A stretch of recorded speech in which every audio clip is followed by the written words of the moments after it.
O que vem à sua cabeça quando você ouve a expressão de que você deve ser santo? O que significa ser santo à luz da Bíblia? No programa de hoje, vamos olhar para a fala do Cristo e descobrir o que significa ser santo. Está começando o seu Bíblia Fácil.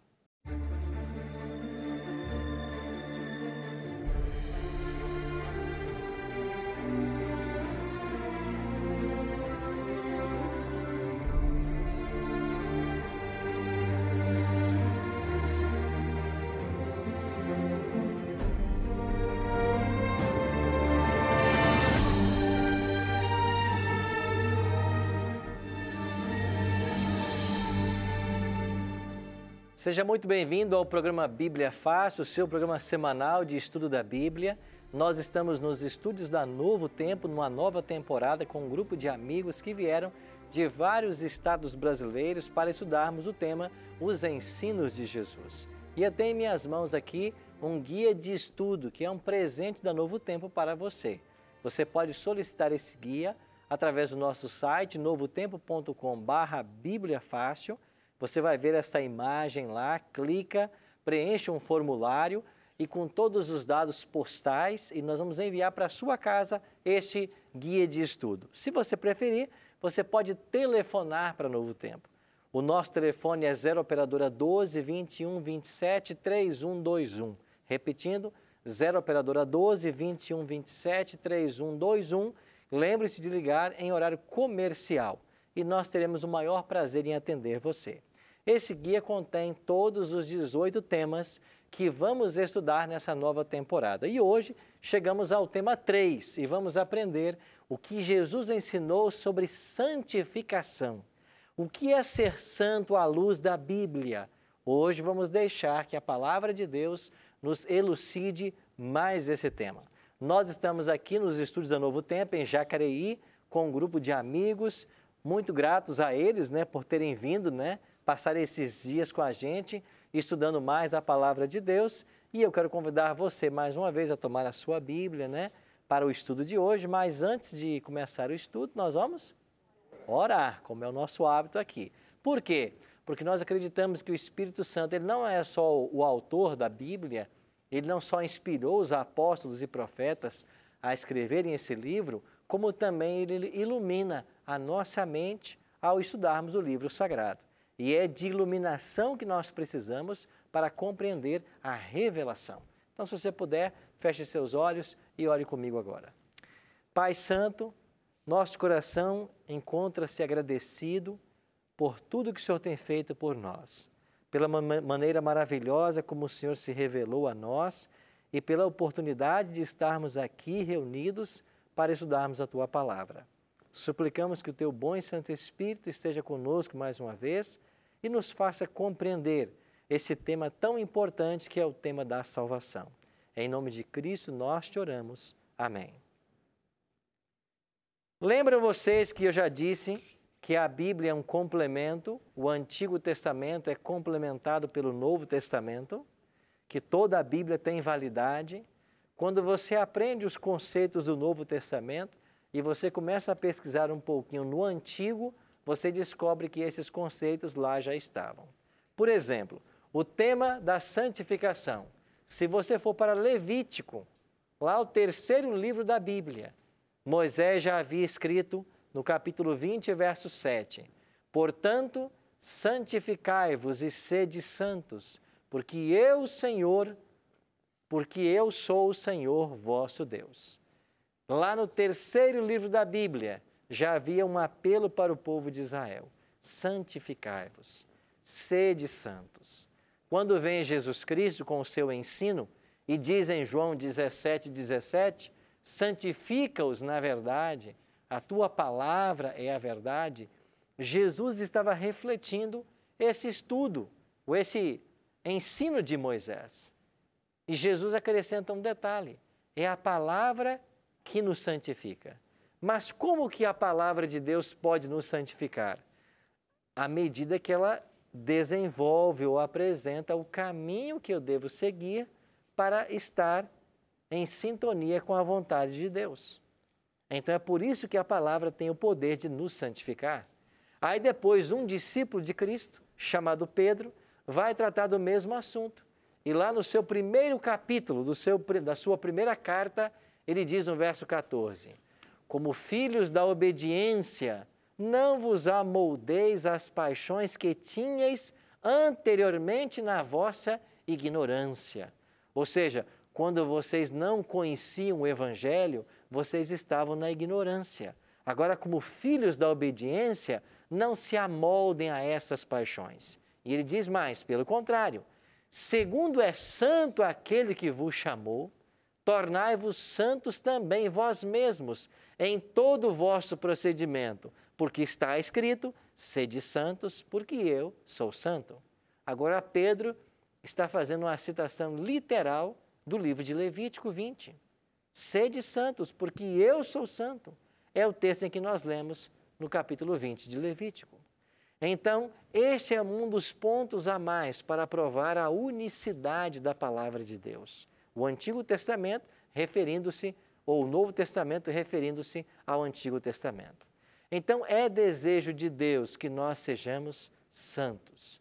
Mas quando falamos a palavra santo, parece-nos que a primeira imagem que nós evocamos são imagens como esta, que trazem os apóstolos, rodeados por uma auréola de santidade. Então você vai encontrar dentro da literatura, da pintura, você vai encontrar esta imagem de santidade. Para alguns, santo também é evocar personagens como Madre Teresa, por toda a vida de piedade que ela teve, por todo o zelo que ela teve. Mas eu pergunto, então o que é ser santo à luz da Bíblia? É ser como um apóstolo? É ser como Madre Teresa? Eles foram santos? O que significa isso?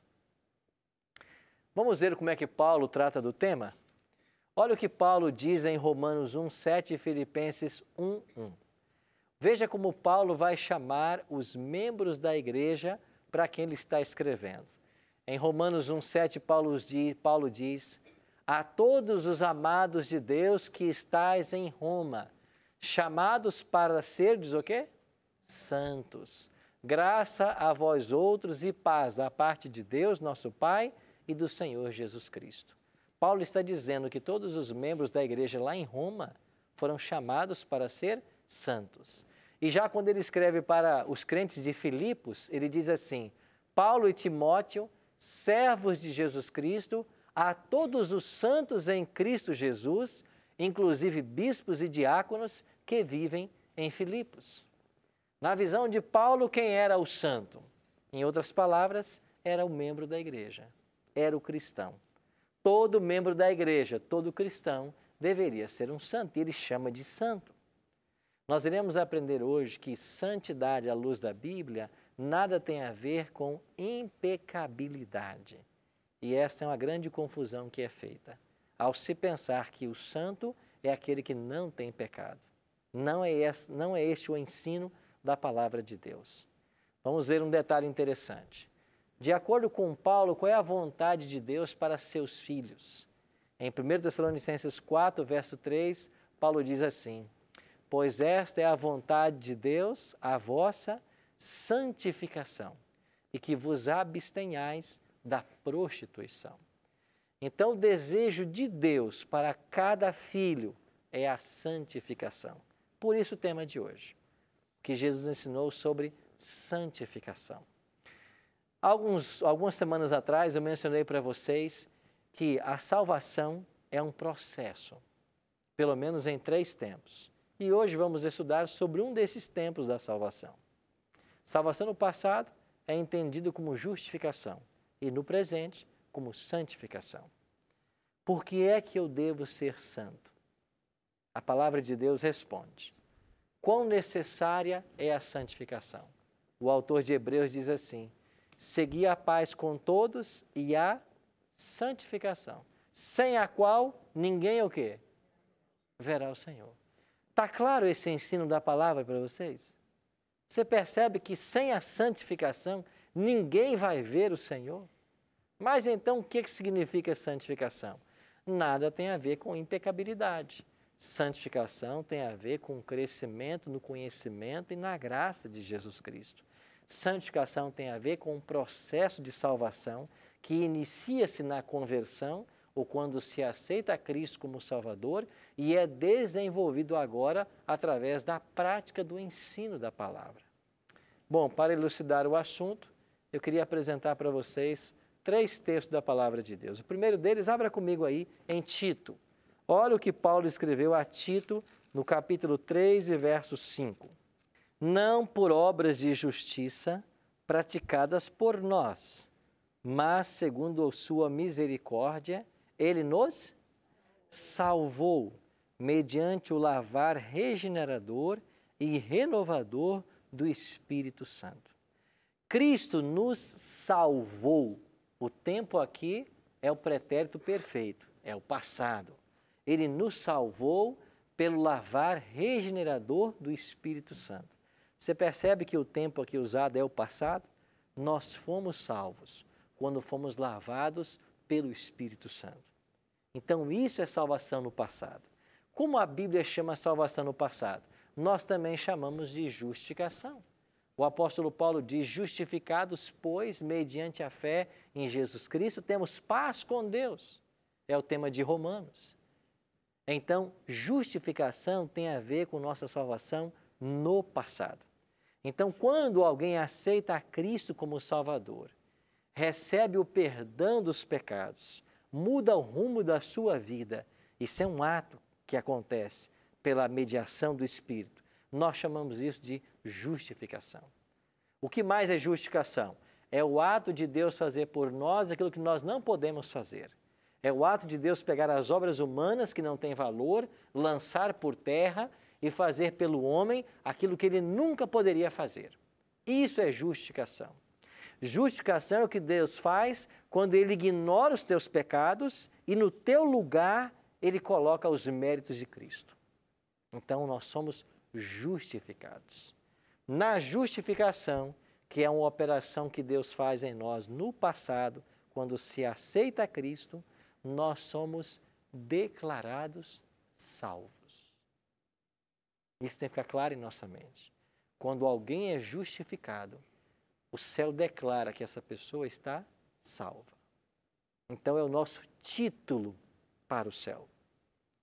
E o que acontece no segundo estágio, no processo da santificação? Vamos agora para 1 Coríntios, capítulo 1, verso 18. Volte um pouquinho aí a sua Bíblia, 1 Coríntios, página 765. 1 Coríntios, capítulo 1, verso 18. Página 765. Certamente, a palavra da cruz é loucura para os que se perdem, mas para nós que somos salvos é o quê? Poder de Deus. Você percebeu o tempo verbal desse verso? Para nós que somos salvos. Interessante, Paulo havia dito da salvação no passado, agora aqui escrevendo aos Coríntios, ele diz para nós que somos salvos. Aqui a salvação aparece no presente. Salvação no presente nós também chamamos de santificação. O ser santo. E o que significa então santificação? É alguém que está em Cristo. Ser salvo é estar em Cristo. É andar como ele andou. É praticar o que ele praticava. Agora, é lógico que, vez por outra, haverá quedas, haverá altos e baixos. É por isso que Provérbios 4,18 diz assim, que a vereda ou o caminho do justo é como a luz da aurora, que vai brilhando mais e mais até ser dia perfeito. Vai brilhando mais e mais. Não é ainda. Um dia vai ser dia perfeito. Se no processo da justificação Deus nos declara justos, no processo da santificação, Ele nos torna justos. Se na justificação nós somos declarados justos e nós somos declarados salvos, no processo da santificação, Ele nos torna santos. Então, se a justificação é o nosso título para o céu, a santificação é a nossa idoneidade para o céu. Então, nesse processo, Deus vai agora maturar o crente.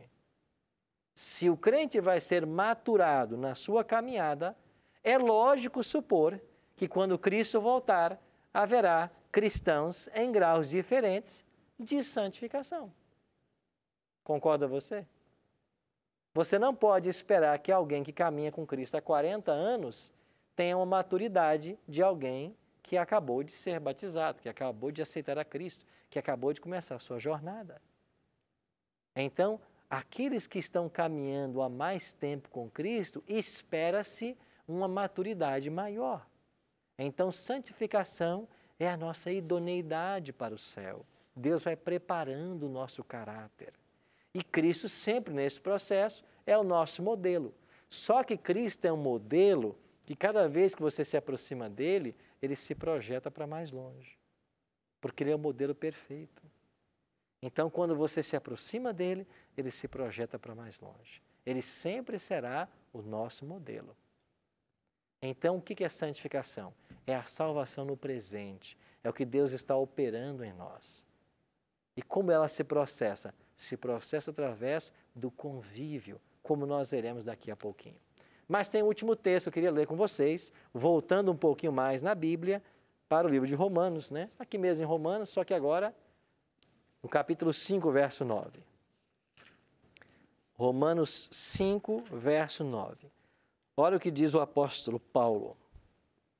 Logo, muito mais agora, sendo justificados pelo seu sangue, seremos por ele, o quê? Salvos da ira. Seremos salvos. Paulo agora já colocou a salvação num futuro. Nós fomos justificados no passado e nós seremos salvos da ira no futuro. Esta é a ira de Deus que vai se manifestar contra o pecador. E todo salvo vai ser poupado da ira de Deus. E os ímpios morrerão pela manifestação da ira de Deus. Nós chamamos essa salvação no futuro de glorificação. E quando estudarmos um tema no futuro, que vai ser a respeito da volta de Jesus, nós vamos aprender que a glorificação, ela acontece aí, na volta de Jesus. Você quer ver um texto que nos ajuda muito? Vai para frente um pouquinho, aqui em 1 Coríntios, onde nós estávamos, lá no capítulo 15.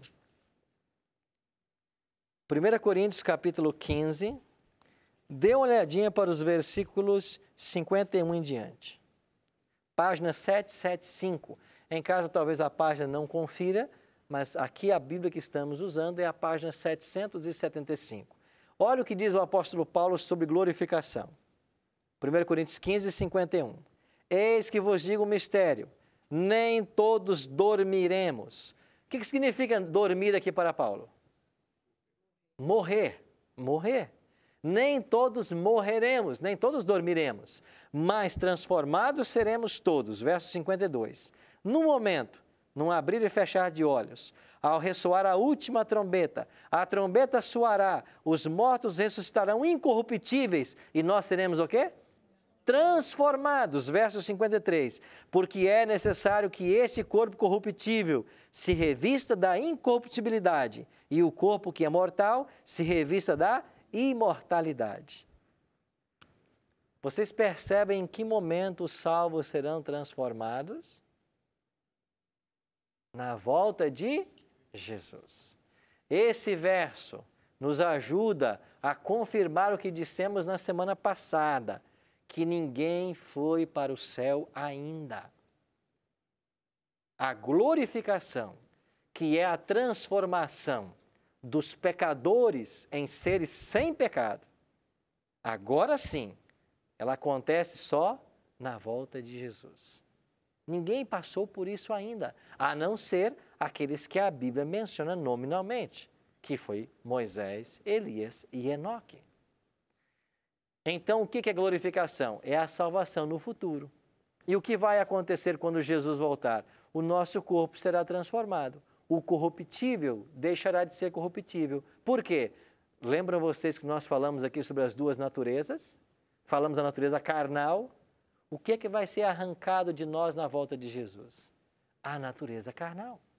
A tendência para o pecado.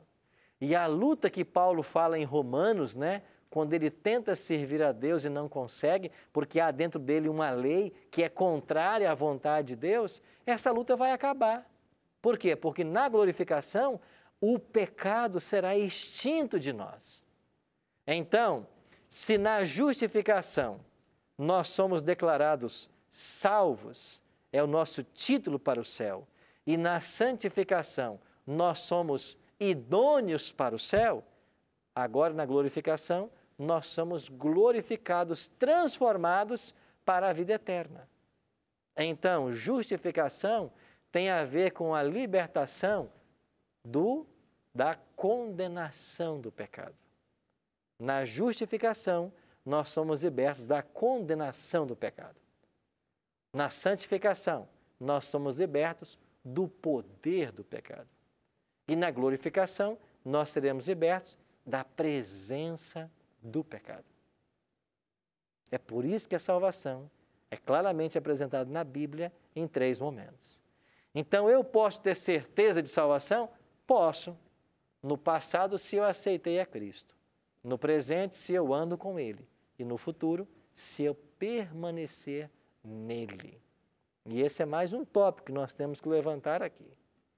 Não existe na Bíblia a ideia de uma vez salvo, salvo para sempre. Não existe isso. O que a Bíblia ensina é que aquele que for fiel até a morte, esse será salvo. Apocalipse 2,10 diz isso. Ser fiel até a morte. Paulo adverte, aquele que está em pé, cuide para que não caia. Então não existe na Bíblia essa história de que uma vez salvo, salvo para sempre. A salvação é um processo diário da operação de Deus em nosso coração. Assim nós podemos resumir a obra de Deus no coração do humano em 3 tempos. Quando aceitamos a Cristo e recebemos sua justiça, nós somos perdoados de todos os pecados. Nós agora somos declarados justos. Na santificação, mantendo comunhão com Cristo, nós agora crescemos em graça e então atingimos a idoneidade para o céu. Mas será na glorificação, quando Jesus voltar, que o corpo será transformado. E o pecado que reina hoje, ou a tendência que nós temos para o mal, ela será finalmente arrancada de nós. Então, só entendendo a salvação nesses 3 tempos é que nós podemos compreender o plano de Deus e o que Ele quer dizer com santificação. Ou seja, santificação tem a ver com a nossa maturidade espiritual. Nós iremos para o intervalo e quando voltarmos, vamos aprender mais coisas, inclusive uma linda analogia ensinada por Jesus Cristo para mostrar como que nós podemos ser santos, o significado de ser santo e como podemos ser santos à luz da Bíblia. Não saia daí, nós voltamos em alguns instantes.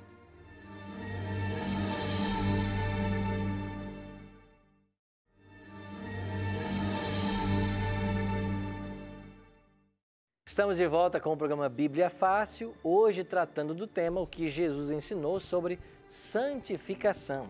Estamos vendo que a salvação de Deus ela é apresentada na Bíblia em pelo menos 3 etapas, em 3 tempos, passado, presente e futuro.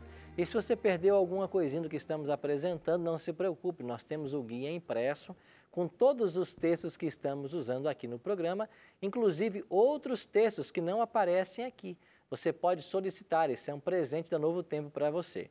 Você pode pedir através do nosso site, novotempo.com/Bíblia Fácil. Você pode então acessar ali a nossa página, fazer um cadastro rapidinho, colocando os seus dados postais e enviamos para a sua casa. Se você quiser telefonar para nós, também pode, mas lembre-se de ligar em horário comercial. O nosso telefone é 0 operadora 12 21 27 3121.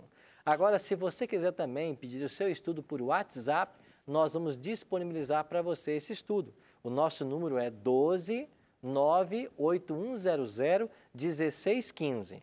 Então, mande um WhatsApp para nós dizendo, eu quero o curso Ensinos de Jesus. Mande os seus dados postais e nós vamos cadastrar você.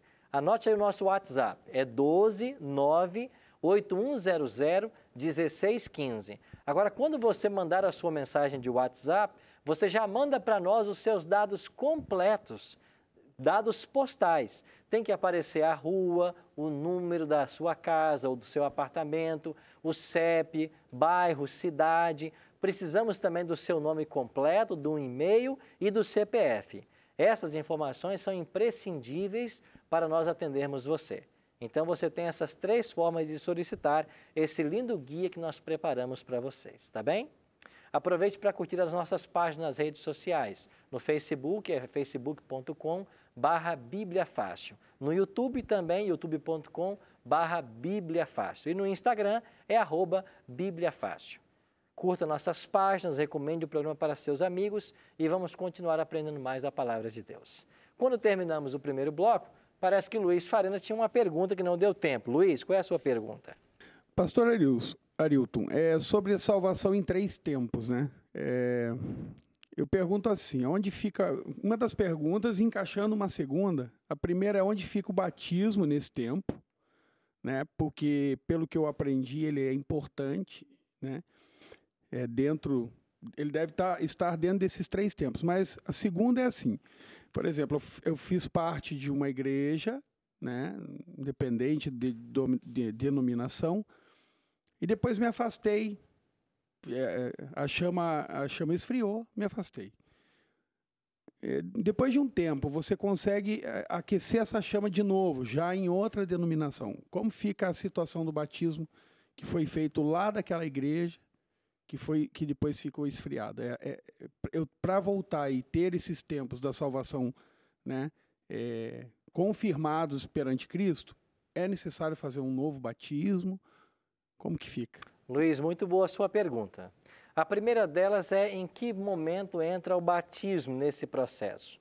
Deixa eu ler para você Atos capítulo 2, verso 38. Atos 2, 38. Podemos ler desde o 37. Aqui no dia de Pentecostes, quando os discípulos recebem o Espírito Santo e eles começam a pregar. E no verso 37 diz assim: ouvindo eles essas coisas, aqui é a multidão, compungiu-se-lhes o coração e perguntaram a Pedro e aos demais apóstolos: que faremos, irmãos? Respondeu-lhes Pedro: arrependei-vos e cada um de vós seja batizado em nome de Jesus Cristo para a remissão dos vossos pecados e recebereis o dom do Espírito Santo. Então veja, os discípulos pregaram no dia de Pentecostes, pregaram que Jesus era o Cristo e essa mensagem tocou profundamente o coração da multidão.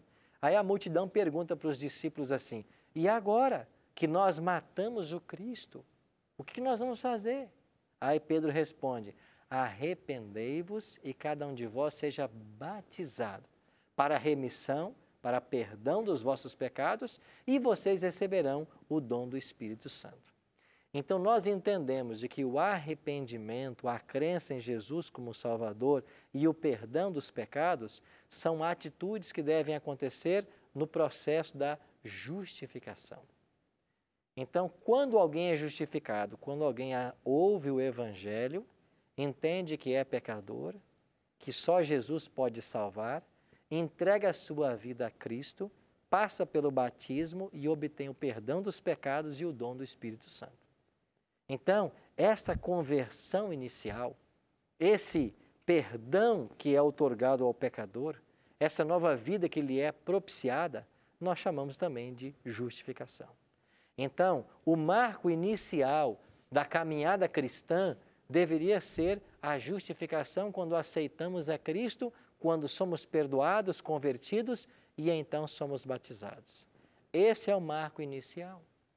Lembra de Jesus na conversa com Nicodemos, lá em João capítulo 3? Ele disse assim para Nicodemos: quem não nascer de novo não vai ver o reino dos céus. Então, o batismo é um novo nascimento. Se ele é um nascimento, ele está inaugurando a vida cristã. Por isso chamamos de justificação. Agora, a sua segunda pergunta. E alguém que foi batizado, passou por esse processo, mas em algum momento da sua experiência cristã se afastou dos valores cristãos. Ele precisa retomar a esses valores cristãos e ele precisa passar por um novo batismo, o que nós chamamos de rebatismo. Alguns poderão dizer: mas pastor, não tem um texto na Bíblia que que diz que há um só Senhor, uma só fé e um só batismo? Tem, isso é Efésios capítulo 6, verso 5. Só que quem é que escreveu a carta aos Efésios? É o apóstolo Paulo. Paulo está dizendo que há um só batismo, mas o próprio Paulo é quem batizou pessoas que já eram batizadas. Abra sua Bíblia em Atos capítulo 19 e dê uma olhadinha no que está acontecendo aqui. Atos capítulo 19. Primeiro verso. Aqui diz que Paulo está na cidade de Éfeso. Atos 19, verso 1. Aconteceu que, estando Apolo em Corinto, Paulo, tendo passado pelas regiões mais altas, chegou a Éfeso, achando ali alguns o quê? Achou discípulos. Verso 2. Perguntou-lhes, recebestes porventura o Espírito Santo quando crestes? Ao que lhe responderam, pelo contrário, nem mesmo ouvimos que existe Espírito Santo. Verso 3. Então perguntou Paulo, em que, pois, fostes batizados? Responderam, no batismo de João.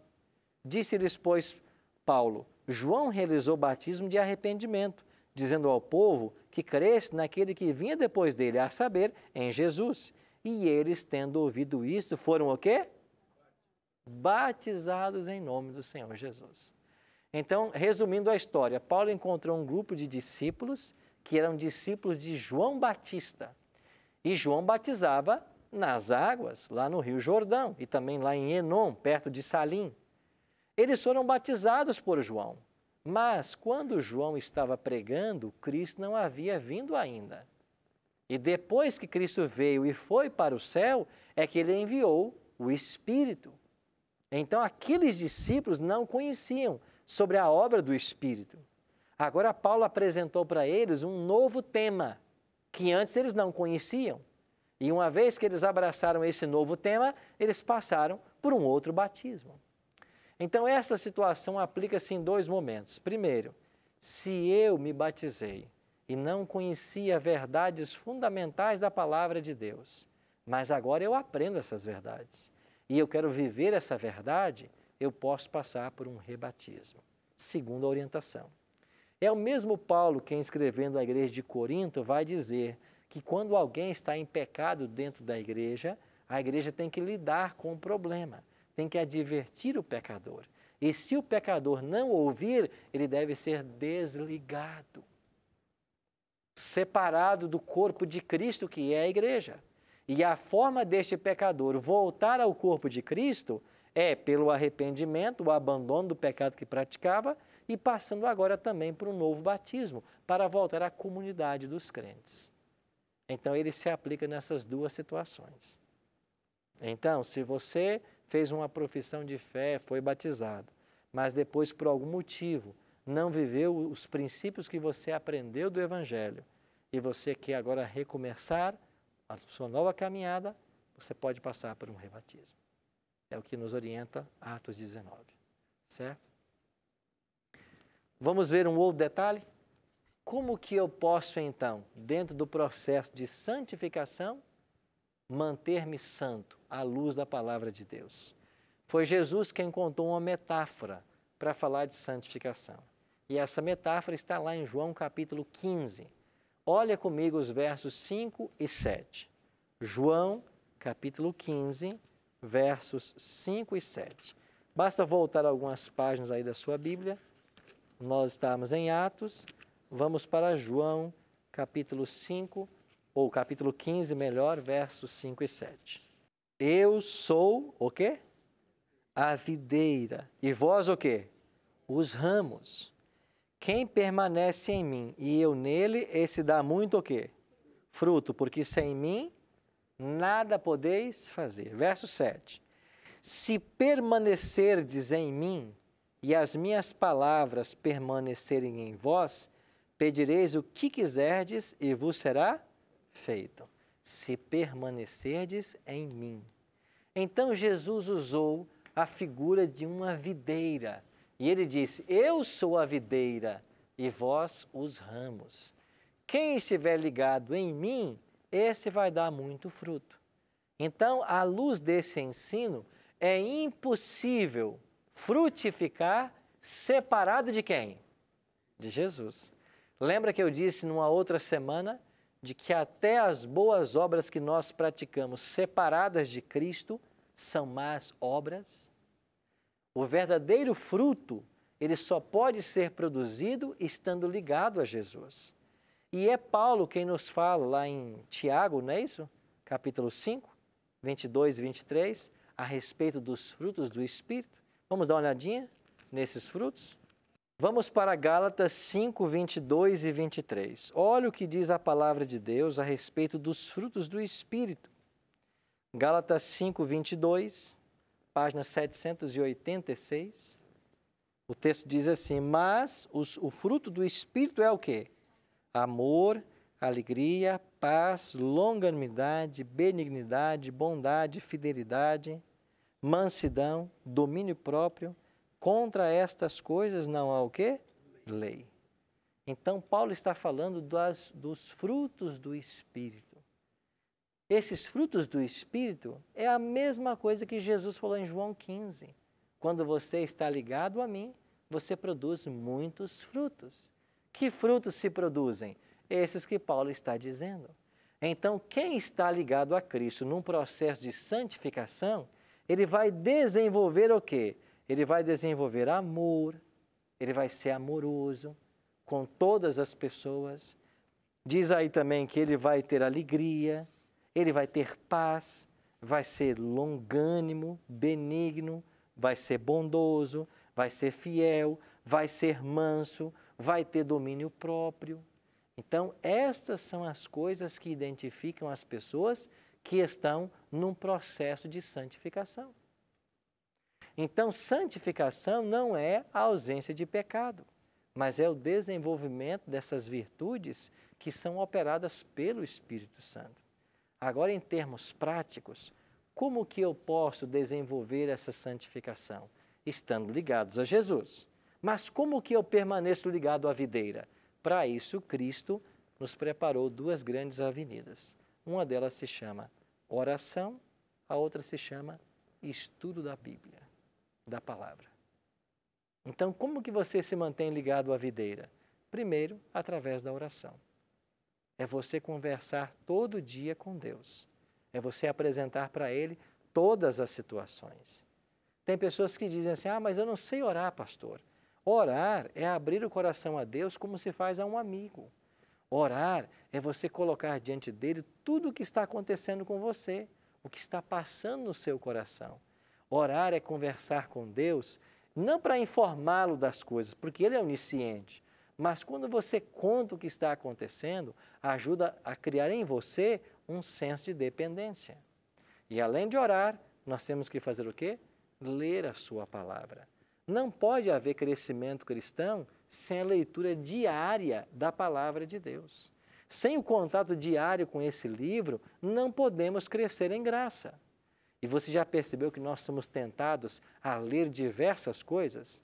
Muitas coisas saltam aos nossos olhos desde que a gente acorda. Mas quanto tempo nós temos dado por dia para estudar a palavra de Deus?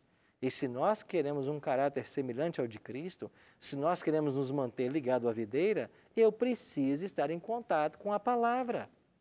Então eu tenho que ter por hábito, todos os dias, ler esse livro. Então só existe uma forma de permanecer em Cristo, ligado à videira, é através da oração e do estudo da palavra. Agora, quando eu me mantenho conectado assim com Cristo, o que é que vai acontecer naturalmente? O cristão vai produzir frutos. Assim como a videira, se ela está saudável, naturalmente ela vai produzir as uvas. Esses frutos, eles são revelados no nosso dia a dia, no nosso contato com as pessoas, no nosso trato com as pessoas, na tolerância que nós temos uns para com os outros, no amor que nós temos uns para com os outros, no respeito, no interesse genuíno, na empatia. Por que Cristo era uma pessoa que atraía multidões? Por que as multidões gostavam de Jesus? Porque Jesus sentia a necessidade do povo. Porque Jesus se aproximava do povo como alguém que tinha interesse por eles. Leônidas? Pastor Arilton, pode uma pessoa buscar a santificação, estudando a Bíblia, orando, porém, sem ser membrado em uma igreja ou uma comunidade cristã? Eu acredito que possa, dependendo das circunstâncias. Porque o que a palavra de Deus nos ensina é que a vida cristã ela é vivida em comunidade. Se você for para Atos capítulo 2, por exemplo, quando aquelas multidões aceitaram a mensagem dos apóstolos e foram batizadas, Atos 2, 42 em diante diz que elas tinham tudo em comum. Elas partiam o pão de casa em casa, elas partilhavam, elas estavam unidas. Se você vai para Hebreus, o autor de Hebreus diz assim: não deixemos de congregar-nos como é costume de alguns. Então, a Bíblia faz um apelo para estarmos unidos uns aos outros. E, de fato, na oração de João, capítulo 17, Jesus orou pela nossa unidade. Jesus falou assim: Pai, eu oro para que eles sejam unidos assim como eu e o Senhor somos. Não pode haver cristianismo dividido. Esse conceito de que eu posso me santificar vivendo uma vida de um eremita isolada, num monge, num mosteiro, isso não é bíblico. Vida cristã se vive em comunidade. Então há um apelo da palavra de Deus para nós estarmos unidos como família cristã, para nos apoiarmos mutuamente. Há um apelo para não deixar de se congregar.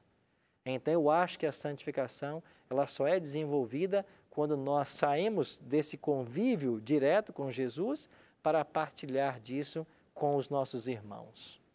Então há um elemento coletivo na vida cristã. Esse partilhar das experiências, esse auxílio, esse amar e servir ao próximo. Pelo menos esse é o modelo da igreja primitiva, que para mim é um modelo ideal ali em Atos capítulo 2. Por que eu disse que eu acredito que pode haver exceções? Porque eu posso ter uma pessoa cristã, por exemplo, num país onde o cristianismo não é permitido, onde ele nunca poderá congregar numa igreja. Sem dúvida que ele vai desenvolver a vida cristã dele isolado de uma comunidade, mas porque existem fatores externos adversos a esse objetivo. O que não é o caso no Brasil, um país com tanta liberdade religiosa. Certo? Amigos, vocês percebem que há um equilíbrio na pregação do Evangelho? Nós aceitamos a Cristo, agora entramos no processo de santificação. Esse processo de santificação, quem é que opera ele? Quem é que tem o poder de nos santificar? Olha o que Paulo vai dizer em 1 Tessalonicenses 5:23. O mesmo Deus de paz vos santifique em tudo, o vosso espírito, alma e corpo, sejam conservados íntegros e irrepreensíveis na vinda de nosso Senhor Jesus Cristo. Quem é que nos santifica? É Deus. O mesmo Deus de paz vos santifique. É uma obra divina santificar o homem. Agora, Paulo enfatizou que os cristãos de Roma tinham uma obrigação para com Deus no processo da santificação. E qual era essa obrigação? Paulo diz assim, Romanos 12:1. Rogo-vos, pois, irmãos, pelas misericórdias de Deus, que apresenteis o vosso corpo por sacrifício vivo, santo e agradável a Deus, que é o vosso culto racional. Verso 2. E não vos conformeis com este século, mas transformai-vos pela renovação da vossa mente, experimentando ou para que experimenteis qual seja a boa, agradável e perfeita vontade de Deus. Paulo está dizendo, eu tenho que santificar o meu corpo, a minha mente, para conhecer a vontade boa, agradável e perfeita de Deus. Num culto racional. O que é um culto racional? É onde existe ensino. O culto tem que ter como ingrediente indispensável o ensino. Nós temos que nos reunir para crescermos no conhecimento de Jesus Cristo. E esse conhecimento, ele é oriundo da palavra. É por isso que a ordem de Jesus, lá em Mateus 28:19, é ide por todo o mundo pregar o Evangelho, ensinando-os. Está claro isso? Ensinando-os a guardar as coisas que vos tenho dito. Não existe pregação do Evangelho se não há ensino. Finalmente, o plano da salvação é pedagógico. Tem que haver ensino. Se você não ensinar as pessoas, elas não poderão ser salvas. Elas não poderão crescer em graça. Elas não poderão se aperfeiçoar nos seus dons espirituais. Tem que haver ensino. Você percebe porque a gente prioriza tanto um grupo como vocês aqui? Para nós crescermos no ensino. E, finalmente, qual é o conselho que o apóstolo Pedro nos dá em sua segunda carta, capítulo 3, verso 18? Antes, crescei na graça e no conhecimento de nosso Senhor e Salvador Jesus Cristo. A Ele seja a glória, tanto agora como no dia eterno. Antes, crescei na graça e crescei no conhecimento. O cristão não pode passar a vida inteira conhecendo as mesmas coisas. Você não pode se conformar em conhecer hoje o que você conhecia ontem. Cristianismo é crescimento. E quando falamos em crescimento, é crescimento em informação, em conteúdo, assim como acontece numa escola secundária. Você começa lá, nas séries iniciais, passa depois para o ensino médio, vai para o ensino fundamental, depois o médio, vai para uma graduação, para um mestrado, para um doutorado. O conhecimento ele é crescente. Na vida cristã não é diferente. Nós temos que crescer. Agora você já percebeu que tem cristãos que estão na igreja há 30, 40 anos e sabem as mesmas coisas? Por quê? Porque muitas igrejas por aí não valorizam o conhecimento. Eu queria que você entendesse isso. Nós temos que conhecer. Nós temos que crescer no conhecimento. E você só cresce no conhecimento se você abre esse livro, se você estuda a palavra. Santificação tem a ver com conhecimento, com aprendizagem e convivência. É claro que isso tudo dentro de uma esfera de dependência de Deus e da obra que Ele realiza. Por isso, meus amigos, eu tenho um apelo para fazer hoje também para vocês. E qual é o apelo hoje? Está disposto você a tomar hoje a decisão de se relacionar com Cristo diariamente através da oração e do estudo da Bíblia? É desejo teu abrir o seu coração à influência do Espírito Santo e permitir que Ele transforme você à imagem de Cristo? Não existe crescimento sem conhecimento. Não existe crescimento sem contato com a palavra. Não existe crescimento sem oração. Isso tem a ver, estar ligado à videira, estar ligado a Jesus Cristo. Santificação é estar ligado a Jesus. E naturalmente, nós produziremos frutos. O pé de laranja não se esforça por produzir laranja. Ele produz porque é uma laranjeira. Um pé de manga não se esforça para produzir uma manga. Ele é mangueira. Ele vai dar a fruta na estação. O cristão, ele é santo. Ele não se esforça, ele fica na presença de Cristo. E o resultado serão os frutos. Por isso, Jesus deve ser o primeiro, o último, o maior, o nosso grande Salvador e amigo. Eu queria que você pensasse nisso. Nós vamos ouvir uma música agora. Enquanto ouvirmos essa música, eu queria que você pensasse. Tem você se relacionado com Jesus Cristo? É a palavra dele prioridade para a sua vida? Você tem tirado tempo para aprender mais desse livro? Você tem tirado tempo para orar a Deus todos os dias e contar o que vai no seu coração, das suas lutas, das suas dificuldades? Eu queria que você pensasse nisso, enquanto ouviremos agora essa música. Que você refletisse sobre como nós podemos crescer em Cristo, como podemos ser santos, assim como Ele é.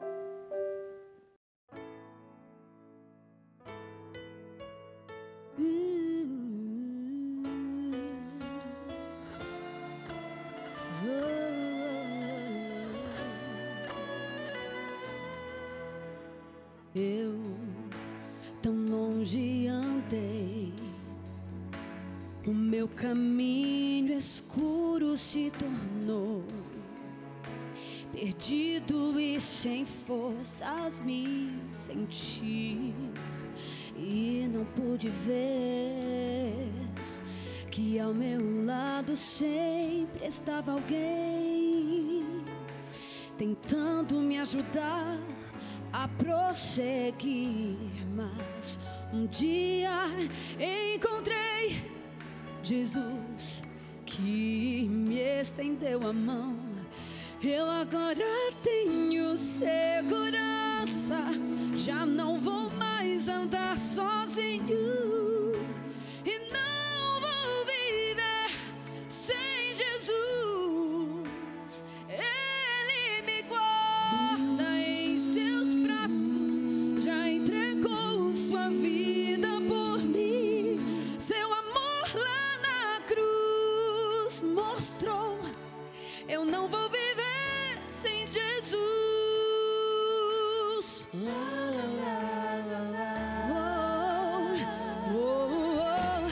Eu no mundo busquei riquezas que não é preciso ter. O meu tesouro sei que está no céu. Amigos eu perdi, triste então meu coração ficou, mas encontrei um amigo e salvador. Ele nunca me abandonou. Jesus nunca vai te abandonar. Sua graça me salvou. Agora tenho segurança, já não vou mais andar sozinho e não vou viver sem Jesus. Ele me guarda em seus braços, já entregou sua vida por mim. Seu amor lá na cruz mostrou. Eu não vou viver sem Jesus. Oh, oh, oh, Cristo, Tu és o meu viver. Oh, em Ti eu encontro paz. Oh, oh, oh, Cristo, oh, eu não vou esquecer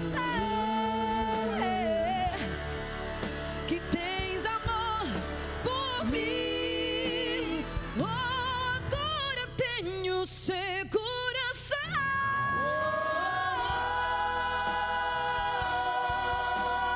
Não vou viver sem Jesus. Ele me guarda em seus braços, já entregou sua vida por mim. Seu amor lá na cruz mostrou. Eu não vou viver sem Jesus. Segurança, já não vou mais andar sozinho. Aleluia. Não vou viver sem Jesus.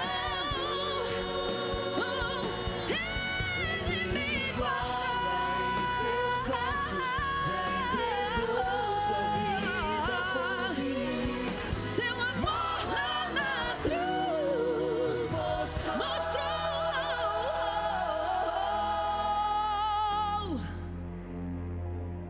Oh, eu não vou viver sem meu Jesus em mim.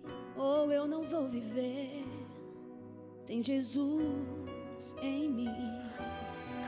Você também não vai viver sem Jesus. Aleluia, aleluia, Jesus, aleluia. Esta é a grande lição que o Evangelho quer nos ensinar. Nós não podemos viver sem Jesus. De fato, santificação é estar na presença dEle, que é santo. E quando você se relaciona com Cristo através da oração, da leitura da palavra, é inevitável desejar falar dEle, do amor dEle, para as pessoas que estão ao teu redor. Aí vem o testemunho associado com as obras do Espírito, a frutificação da vida cristã, é que torna belo o cristianismo. Também não existe cristão isolado que não se associe com as pessoas, que não faça o bem, que não se envolva. Esse era o exemplo de Cristo. Por isso quero convidar você a nós orarmos para que Jesus seja o primeiro em tudo em nossa vida e que, como resultado dessa habitação dele, nós cresçamos em graça, nós busquemos a cada dia a sua perfeição. Se esse é o desejo do seu coração, eu queria que você orasse comigo agora. Pai querido, ajuda-nos a ficarmos perto do Senhor. Não existe salvação longe de Ti.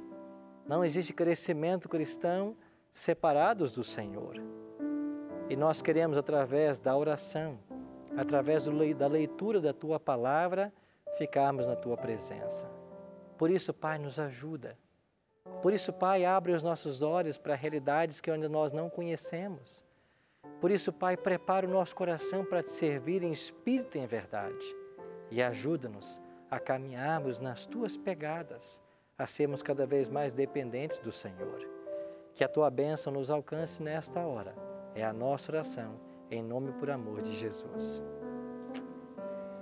Deus o abençoe, meu prezado amigo. E na semana que vem, vamos aprender um pouquinho mais sobre o que Jesus ensinou sobre o Espírito Santo. Eu te espero.